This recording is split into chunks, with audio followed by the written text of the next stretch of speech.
Naintindihan mo na ba ang salitang kapag mahal mo, pakawalan mo? Sa una, naguguluhan ako. Kasi syempre, mahal mo nga. Bakit mo naman pakakawalan? Until na-realize ko na totoo pala ang ganito. Na kailangan mo nang hayaan ng taong gusto nang umalis. Kailangan mo nang pakawalan ang taong minahal mo ng totoo. At gusto mong maging masaya siya.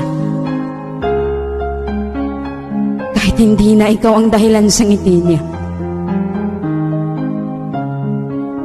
At yan ang pinakamasakit sa pagbitaw mo sa kanya. Sa relasyon, hindi lahat ng bumitaw ay hindi na mahal. Minsan bumitaw tayo kasi kailangan nating pakawalan. Yung ikaw na lang ang lumalaban.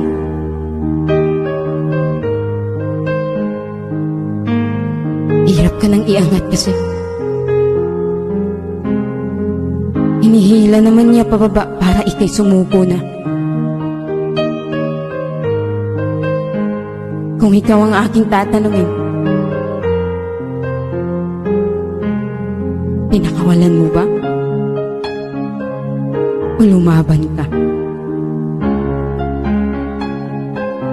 Ang hirap naman kasi lumaban kung ikaw na lang mag-isa. Minsan,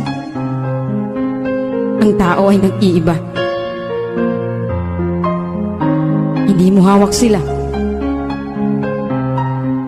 Kapag hindi ka na gusto,